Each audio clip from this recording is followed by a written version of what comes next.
All right, we're back. I was going to spend this last segment on the Martin Luther King Memorial and the race breakdown, but there's breaking news out this morning that we are looking here at a brand new assault against the Second Amendment.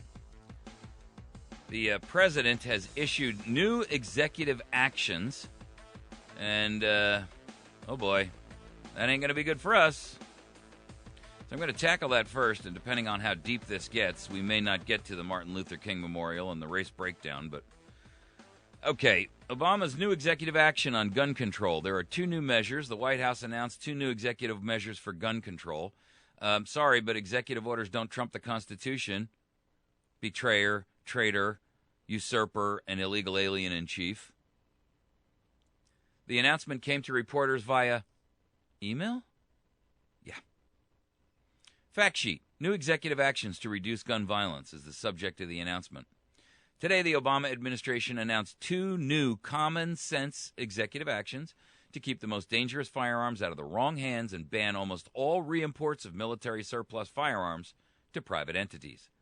These executive actions build on the 23 executive actions that the vice president recommended as part of their comprehensive gun violence re-education plan, and the president unveiled it on January 16, 2013.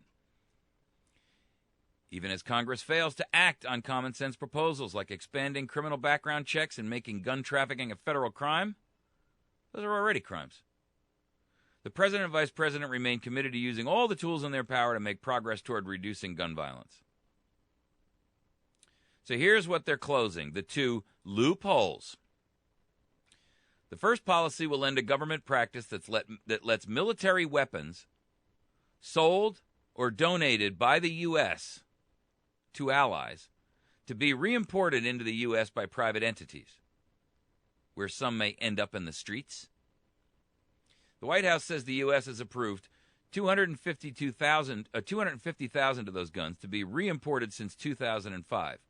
Under the new policy, only museums and a few other entities like the government itself will be eligible to reimport military-grade firearms. Now that means, folks, that you're going to see the end of the AK-47. You're going to see the end of the number of weapons that are HKs. These are all long guns, of course. You're going to see the end of you're going to see pricing jump on that stuff. And you're going to see a dry up in the marketplace. Treason. That's what I'm calling it. Treason. We haven't even gotten to time to the second of his illegal, unconstitutional, unauthorized Second Amendment infringements.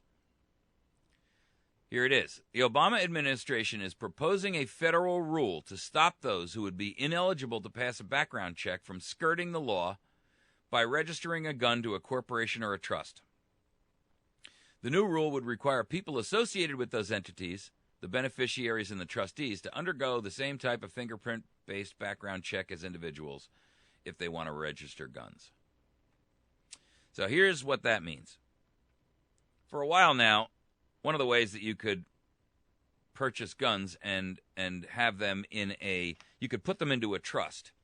And the person who was, there was a primary trustee, but beneficiaries of the trust would be able to inherit those weapons without having to go through a background check and so forth. And this could be done not only for semi-automatic, but even fully automatic weapons. In fact, for those in the know, it's been the preferred method to buy an automatic weapon for a long time now. It's really not the government's place, and I'm going to go into this in detail here, to infringe on any weapon. And it's not their place to infringe on any weapon in the United States of America, whether that is bought by, whether that is a fully automatic weapon or a semi-automatic. I know the psychopaths are out there screaming, what does that mean, everybody can own a Sherman tank? Well, yeah, if you can afford a Sherman tank, you go right at it. If you can afford a warship and a battleship with guns ablazing and 6-inch Titanics on the deck, go for it. If you can afford an M16 and you want to get a minigun up there, have at it. The truth of the matter is, those people who throw those kinds of arguments out there don't realize that it's already completely legal for somebody to buy an F-16 with full guns blazing if that's what they choose to do. There's nothing to prohibit an individual from doing that. There's nothing to prohibit an individual from buying a Bradley fighting vehicle or an M1 Abrams tank. If you've got the money, you've generally got the pull to be able to get yourself one. The idea of being able to ban fully automatic weapons was designed in the 1934 Gun Control Act, the National Firearms Act, as they call it. And the real reason for the creation of the 1934 National Firearms Act was not that they wanted to get the guns out of the hands of criminals.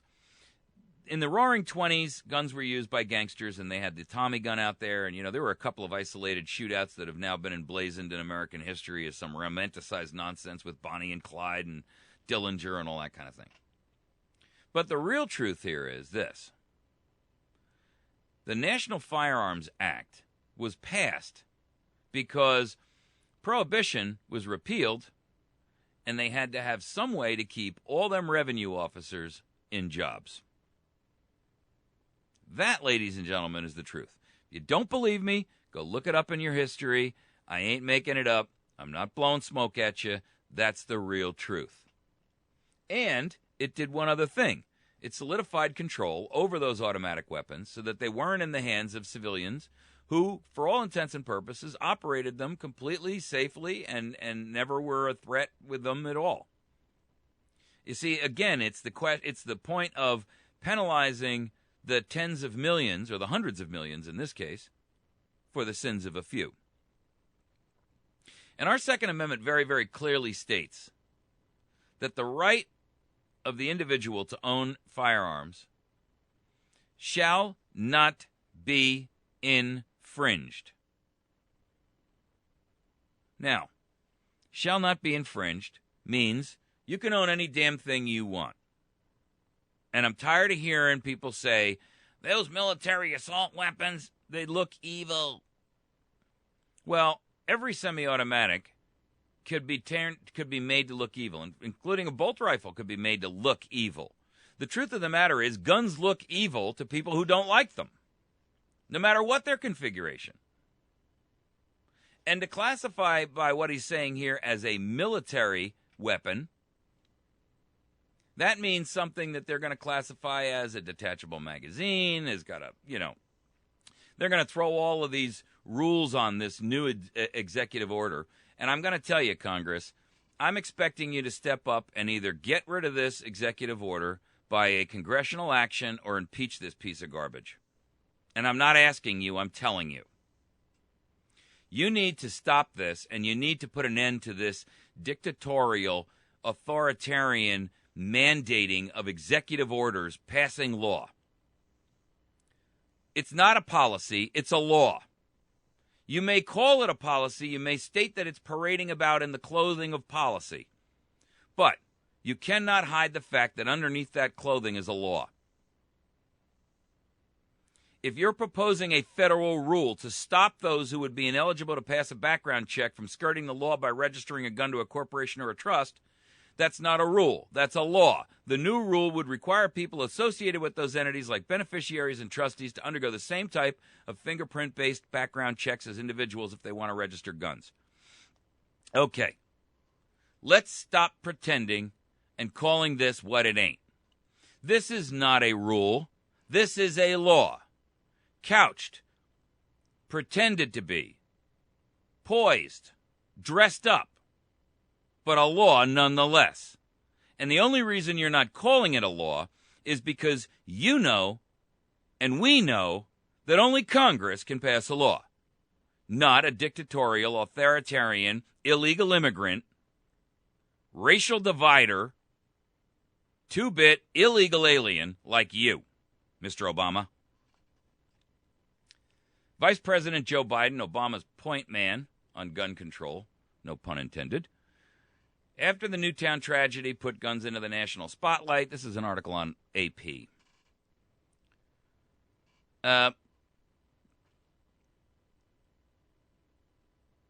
By the way, I want to bring you up to speed on something that came out yesterday that refutes this, and let's just talk about this for a moment. I'm going to interject this. I put this up on our website and our Facebook page, but I'm going to interject this into this discussion because it's very pertinent now. A Harvard study, which was just released, says that there is no correlation between gun control and less violent crime.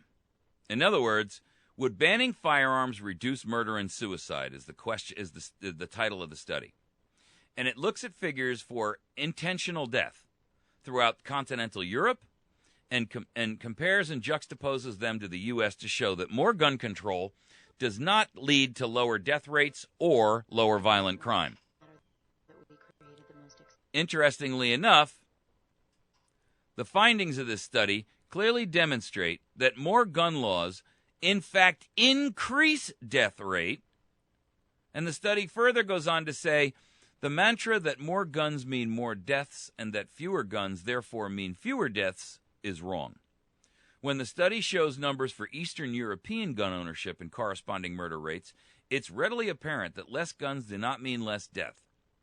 In Russia, where the rate of gun ownership is 4,000 per 100,000 inhabitants, the murder rate was 20.5 per 100,000 people. The same year in Finland, where the rate of gun ownership is much higher, 39,000 per 100,000, or 35,000 per 100,000 higher. In other words, 39 out of 100 people in Finland owned a gun. The murder rate was almost none, at 1.9% per 100,000, compared to 20.5% in Russia. In Western Europe, the study shows that Norway has far and away Western Europe's highest household gun ownership rate at 32%. But Norway, guess what, folks? Has the lowest murder rate. The study focuses on intentional death by looking at the U.S. and comparing it against continental Europe. And when they do that, the findings are even more revealing. The U.S., which is so often labeled as the most violent nation in the world by gun control proponents, comes in number 7, behind Russia, Estonia, Latvia, Lithuania, Belarus, and the Ukraine in murder. America also ranks 22 in the total number of suicide. So, by the way, for the record, handguns are banned in Russia, and the murder rate is 30.6 versus 7.8 in the United States. So, don't tell me that less guns will equal safer streets. The proof is everywhere. Even if Harvard had not looked at international rates to compare, and they had only looked at those states and those cities in the United States that are actually the strongest gun proponents or anti-gun proponents, like Chicago and D.C. and New York and L.A., you'd find that those cities, Baltimore, those cities that have the strongest anti-gun laws have the highest rates of crime, the highest rates of drug use, the highest rates of violent crime, the highest rates of rape, assault, abuse, murder. So, folks, the evidence is empirical. And yet, this president, whose real true interest is not in reducing gun violence, but in disarming America so that he can employ his own private army made up by the DHS and now the NSA. Sooner or later, we're going to get this right, said Obama. This is back when he was talking about the Newtown thing.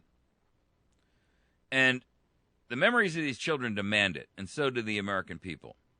Well, that's not true, because there is no more support for gun control legislation today than there was back in April when they were trying to do this. And it died in the Senate, a liberal stronghold, undeniably, because staunch opposition from not the NRA and not the Republican senators, from the American people who wrote their senators, called them in droves, burned down their hotlines, and said no, including, I might add, a significant number of non-gun owners who have no interest in owning a firearm but recognize the value of what firearms are really here in the United States for. And that is to protect us against exactly this kind of tyranny.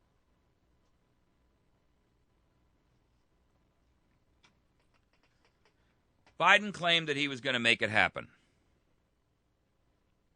He couldn't make it happen. So Obama came out and said, I'm going to make it happen because Congress won't act. Now, again, folks, I'm going to say to you, how much longer are you going to wait for this country to be ruled like this by a dictator? Because Congress doesn't act does not give him the right to act imperialistically like a monarch and decree that your Second Amendment right is restricted, limited, infringed, or taken away.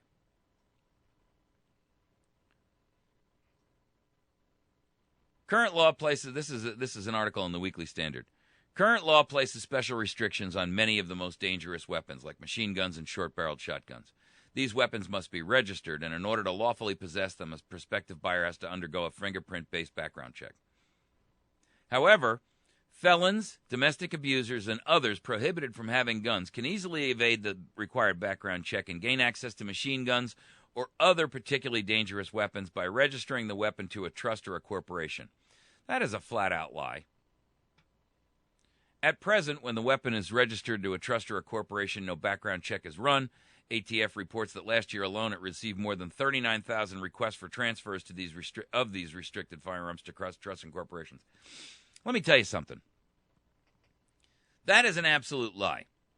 Because just because this stuff is registered in a trust doesn't mean that felons have access to them. Doesn't mean that domestic abusers and others who are prohibited have access to them.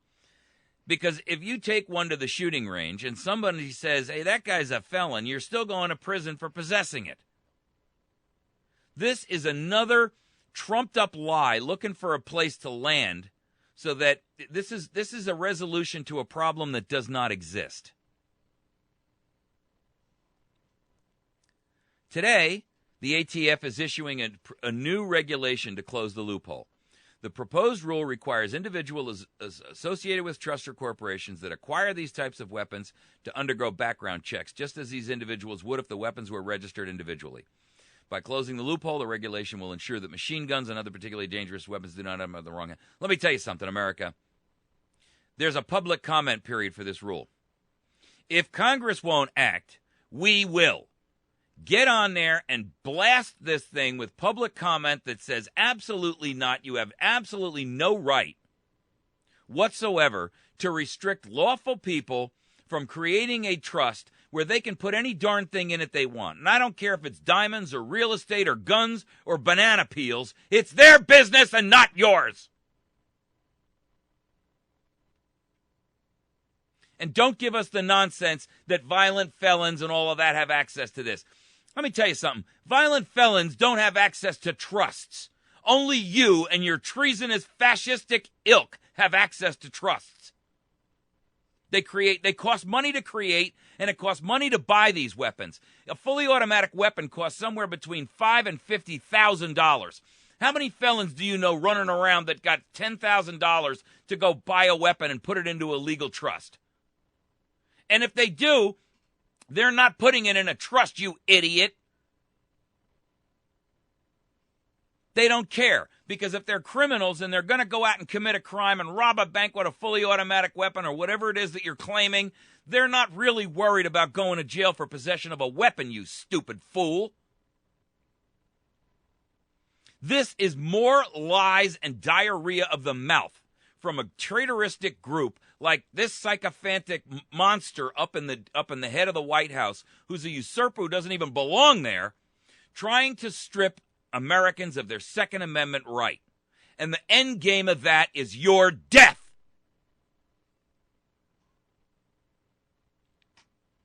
But he wants to save the Syrians from a gas attack. I'm telling you. America, if you allow this to happen without a massive campaign to block this new regulation, because Congress is not going to stand up to protect you. I'm telling you right now. You can guarantee that those traitors in Washington will not protect your right to the Second Amendment. And I am going to tell you this. At some point, if this thing does not get contained, The Second Amendment will, by force and by the laws of physics, be required to be brought into play to bring this country back. It will become what the founders envisioned it would be: the principle of mutually assured destruction. Because their game plan was this: when this republic is in such danger of falling that we can no longer allow another moment to go by, that and there is when the guns will come into play. And since you refuse, America, to get up on your hind legs and march on these monsters in Washington with torches and pitchforks and demand that they send the monsters out for public response and publicly dealing with them for their crimes against the United States and treason, the only alternative at some point is going to be mutually assured destruction. No one wants it. It should never be used. It was intended by the founders as a deterrent, just like the principle of mutually assured destruction of 10,000 nuclear weapons in the hands of the United States and the Soviet Union. You throw one, we'll throw 10,000. And you fools are allowing it to happen. You're allowing an agency like the ATF, which has no constitutional authorization to do a darn thing. Why? Because you cannot have a Second Amendment that says shall not be infringed in the Constitution, and an ATF operating against the constitutional principle in the same universe. It's like matter and antimatter. The two cannot coexist in the same space at the same time. It's a violation of the laws of physics. And if you allow this, you will have betrayed your country.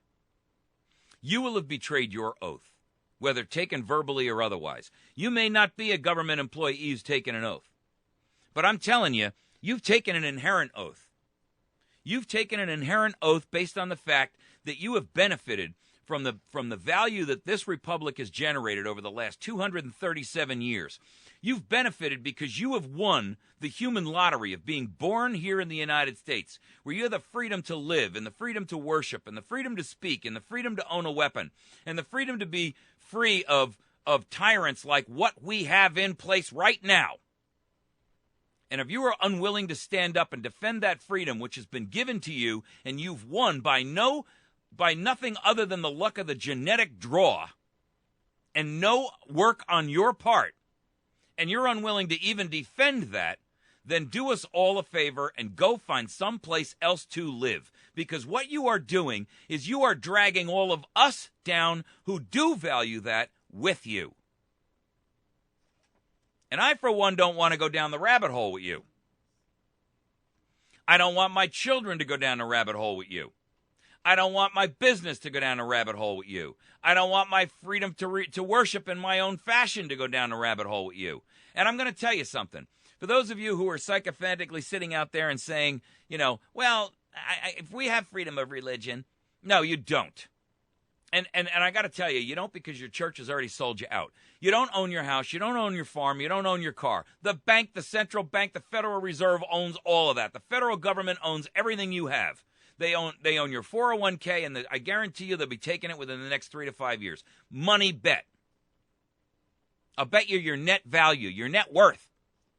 You're not going to have it long. You watch. And when all of these things are stripped away from you, you will have nothing left. And you will have no guns by which to take it all back. And then you will die in slavery and misery. And you will die in regret. Regret that you refused to stand up and take action when it was necessary, warranted, and appropriate. And peaceful. Peaceful.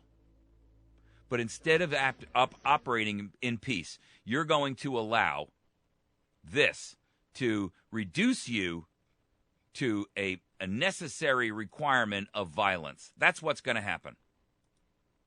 Well, that's on you, not me. All right, we're going to take a break. We're going to wrap up our show for today. You're listening to America's Voice Now. Please find us on the web at americasvoicenow.org.